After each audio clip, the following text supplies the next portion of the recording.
In last week's video, I demonstrated how to get started with Dolby Atmos in Ableton Live, and in that video we limited ourselves to Dolby Atmos objects. Now the reason was that Ableton Live obviously is only a stereo DAW and cannot handle multi-channel audio, at least not easily, and therefore an Atmos bed, which would require a 10-channel layout, is simply off limits, or it seems to be off limits for Ableton Live users. So by limiting ourselves to Dolby Atmos objects, we could do everything that we would normally do with Dolby Atmos, with once again the exception that we could not add a bed. And for most of the applications that we are working with, at least in music production, that might be enough. But sometimes you might want to add a little reverb that kind of fills the entire room. And for that, it would really be nice to have like a possibility to add a bed to our setup. And this is what we're going to do today. I'm going to show you a little hack on how you can add a Dolby Atmos bed into your music production, your Dolby Atmos music production in Ableton Live, even though Ableton Live can't handle multi-channel. So if you're an Ableton user and you want to use Atmos, and if you are on a Mac, because once again that is a requirement in order to be able to use the external Atmos renderer, then this is the video for you. And for anybody else, you're welcome to come along because I think there are a couple of things in here that might be interesting to many of you that are working with Dolby Atmos.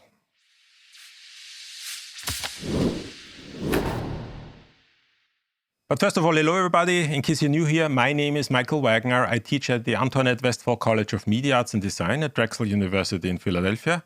And on this channel, I talk about digital media, game design, and spatial audio. And if any of those things interest you, I invite you to subscribe or join my Discord community. An invite link is in the description below. And since you're already at it, please also don't forget to press the like button, because this is a really likable video. Now I'm going to start this video where I left off the last video. If you want to know how we got to that point, I invite you to watch that video first. I'm going to post a link in the description below. Essentially what we have is we have a very simple Dolby Atmos project with two objects, a synth and a keys object. And let's just have a brief listen on how that sounds.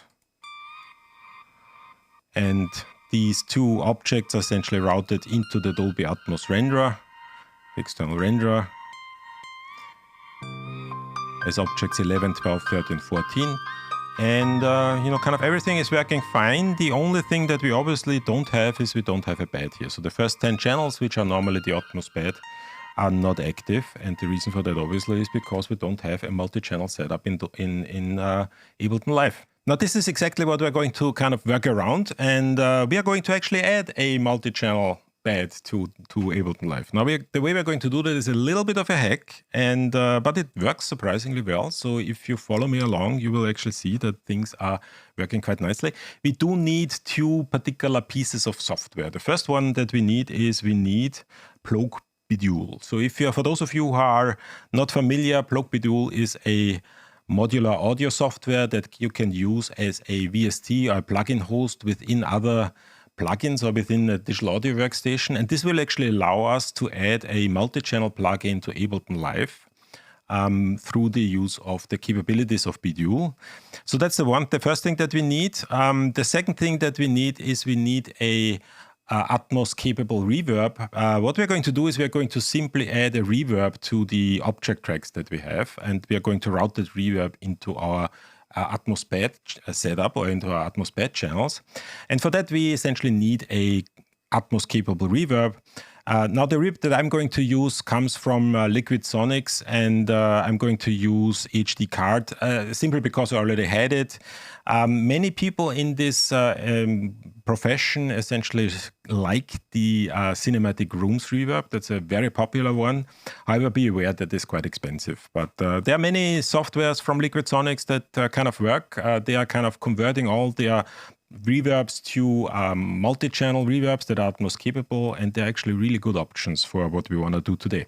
Now the way I want to do this today is in the most convenient way, and what I really want to do is I want to replicate the way you would work with a reverb in a regular Ableton Live session. And the way this is usually done is by adding the reverb into a return track and having the essential return track be responsible for that reverb, so that when you add more or less reverb, what you would do is you would essentially kind of change the sense in the individual tracks here. And that would essentially add more or less reverb into the reverb track. And we want to do the same thing here. Now, this is actually very straightforward to do, but there are a couple of things that we need to prepare in order to make this work. And not everything that I'm going to do over the next couple of minutes is going to make immediate sense. So I ask you to kind of stick with me. Once we have everything set up, it will become clear why I'm doing what I'm doing. The first thing that I need to do is I need to remove the reverb from that is already on the reverb track. And that's the reverb that sort of Ableton puts in by default. We don't really need that. So on the reverb track, I have this reverb device. I'm going to remove that because we are going to replace that with our multi-channel reverb. And then I'm going to add an audio track. And the reason I'm going to add this audio track is primarily because I cannot do the routing that I'm going to do in the next couple of minutes by putting everything onto the return track. What I actually need to do is I need to route the return track back into a regular audio track. Now, why do I go through the return track? Well, the reason is very, very simple, because I would like to use the send functionality of Ableton Live in order to send audio into the reverb return track. However, I can't really kind of put the reverb onto the reverb return track. So I need to kind of make this kind of little kind of go around and kind of move audio from the regular object tracks into the return track that is responsible for the reverb, and from there send it back into an audio track. So let's add an audio track, and this audio track is going to hold our reverb, and the reverb is going to multi-channel reverb. Now, obviously, Ableton Live is not capable of handling multi-channel plugins. So the only way to really do that is by using a host plugin that can handle multi-channel plugins inside of its plugin. And there are a couple of different options. The one that I found to be most stable, and actually the one, quite frankly, that I found to be the only one that really works consistently and in the way that I wanted it to work, was Bidule. So let's open up an instance of Bidule, and I'm going to add simply an audio unit of the Bidule FX plugin onto this track. Now, be aware that what I'm going to do now is a little bit finicky in terms of what type of plugin you're using. Bidule comes in audio units in VST and VST3. However, I only really got it to work with audio units, so I decided to simply stick with audio units for this particular setup. If you're using audio units, everything should work perfectly fine. You might get it to work with VST3. I have not been able to do that, but kind of as long as you stick with audio units, I think you're fine. So let's take the audio unit version of Bidule and put it onto this audio track. And as soon as this opens, it sort of understands that it wants to be an audio plugin host that can handle multi-channel audio. And this is essentially where we're going to put our HD card reverb in there. So let's just remove the mixer here. We don't really need that. And the way this is done is just by right-clicking and then essentially deleting. And what we're going to do is we're simply going to add a reverb here. And we're going to use, once again, audio units. Same thing as with Bidule. The plugin that we're going to use exists in different versions. However, I only really got it to work with audio units. So please use the audio unit version for that. And what we're going to do is we're going to use a copy of HD card. If you have a different plugin, if you have a different reverb, feel free to use that one. It needs to be Atmos capable, so it needs to be able to handle 7.1.2. But any of those, essentially, for example, from Liquid Sonics that can do that are fine. You could also use DAVIA Pro, for example. So let's use the HD card version and the one that has 10 ins and 10 outs. We need 10 outs. That's essentially what we need. And we're going to put that here. And now we have the HD card, and let's connect that. So I'm going to connect the inputs to the inputs of Bidule, and then the outputs. And let's just add the two outputs to, oopsie, that is a little finicky, sorry for that. And let's just kind of route the two main outputs through the HD card plugin, just to make sure that everything works correctly. What we're going to do is we're going to later route the other 8 channels to different audio tracks and then kind of route it into the Atmos renderer. But let's just make sure that everything kind of works correctly. So the first thing that I need to do is I want to send the audio from the return track into the audio track that sort of holds the HD plugin and the Bidule plugin. So I'm going to send the audio to the track number 4. That's the one that holds that here. And this is going to receive the audio from the return track. Then we also need to make sure that we set up, we enable monitoring here. So with that routing set up, we should already see a signal coming through the return track into the additional audio track that we created, and then essentially going to the master out. So let's just have a look if we hear anything. So let's just start playing the thing. And I probably need to, okay, here we are. And if we now add the send, essentially it's going to the return track, and from the return track into the audio track that we've just created. We are listening to that, and it's currently sent to the master, which essentially means that it sends it to channels 1 and 2. So if I go into the Dolby Atmos renderer, I actually see the reverb here coming into channels 1 and 2. So far so good. So we already have the signal on the first 2. We just need to make sure that we get signal on the other 8 as well. So how do we do that? Well, first of all, we need to connect them in Bidule. So let's just go in here and let's just add the additional 8 connections. So I've now connected all 10 outputs from the HD card plugin to the outputs of the Bidule plugin. Let's just have a brief look. So here we have HD card, and here are the 10 connections. And if you open up the HD card plugin, I should see this particular user interface where I have the 10 outputs grouped in essentially 2, 4, 5 stereo pairs. And the one thing that I need to make sure is, in order for that to work, I need to put the dry bed mix to dry completely. So just be sure that you essentially set that to dry, and you can obviously kind of play around with the reverb. And once again, if you're using a different reverb, things will look differently.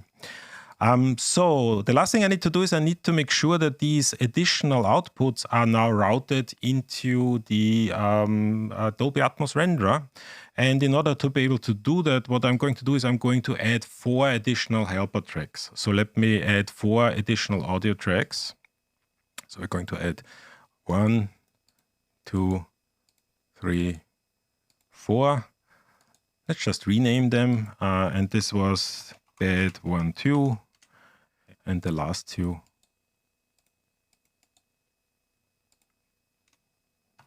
bed 9, 10. These additional tracks are now going to receive their audio from Bidule. So I'm going to set the input settings from external into the Bidule plugin sits on the track called bed 1, 2. And what I want to get is I want to get the channels 3 and 4 from Bidule. And the way to do that is by going to the second pull-down menu here. And I can simply say I want to receive from 3, 4. And I also need to make sure that the monitoring is set on. And then I'm going to do the same thing for the others. So I'm going to kind of get the audio from the track that holds the Bidule plugin. I'm going to do 5, 6.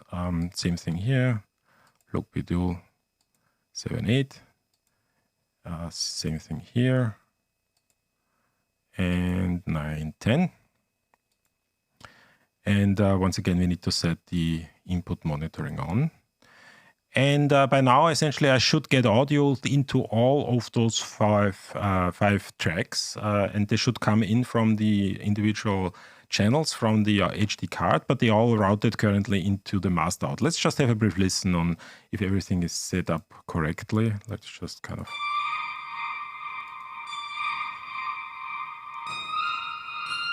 Now I already see kind of the action here. And these are essentially the same, the 10 channels. The only thing that's happening right now is that everything is routed into channels 1 and 2. And I probably should kind of turn down the volume a little. Let me just go. And let's just leave it. Let's just leave it like that.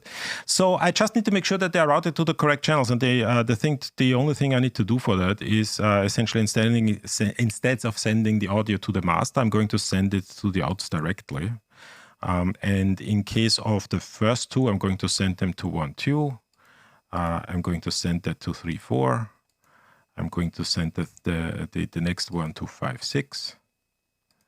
Oopsie, that was wrong. 5, 6. And the next one to 7, 8. Yikes. 7, 8. And the last one to 910. And this should now send the audio to our 10 channels. So let's just check what's happening here. And I probably need to go back, yeah. And I see sort of action coming in at all 10 channels. So I now have added a 10 channel reverb to Ableton Live.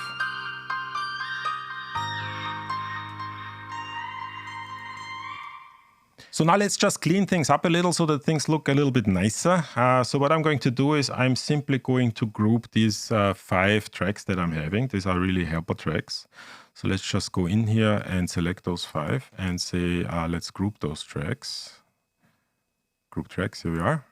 And let's just give them the same color. I don't know. Green is nice. And then essentially I can simply click them and I have essentially one group, and it's sort of not really in the way. The way I've set this up now is that I can control how much reverb is going into the actual Dolby Atmos reverb by simply sending things to the return track. So if once again, let's play that. So that the reverb is probably a little bit too loud, so I can simply kind of remove or kind of reduce the amount that I'm sending here. And if you want to send the reverb from the keys, I can also do that. And it works in exactly the same way you would normally use a reverb in Ableton Live. And that's actually very straightforward to do and very simple to do. And it works surprisingly well. So if you're working with Dolby Atmos in Ableton Live, you don't need to not use a Atmos pad. You can actually integrate an Atmos pad into your setup very easily by simply kind of using this little trick, routing everything to block Bidule and using a reverb capable, an Atmos capable reverb, and that essentially works just fine. So this is really everything I wanted to say today. There's just one additional comment I would like to make with respect to the reverb that I used today. You might have noticed that the reverb that I used is agnostic to the position of the sound. So if you're moving your object around, the reverb will actually not change. Now, in a music production environment, that is perfectly fine, because in music production, what we usually use reverb for is more as an effect to really give some three-dimensionality. But it's really not that important that that reverb is 100% accurate to the original sound source. One of you have actually pointed that out in a comment to one of my previous videos, pointing out that why are you doing things so complicated with reverb? Just route everything into a kind of Atmos reverb and you're good to go. And that is completely correct for things in music production. Now, if you're working with Ableton Live, then my guess is that you are mainly interested in music production. If you're doing anything with virtual reality or anything that would require a little bit more care in terms of how the reverb sounds with respect to the position of the original object, then you're probably going to use a different digital audio workstation. So as long as you're working with Ableton and you're doing music production, I think this is a very nice approach, a very easy approach, a very simple approach, and everything works just exactly the way you expect it to work. And with that being said, once again, if you have any comments or questions, leave them in the comment section below or join my Discord community. And other than that, see you at the next video.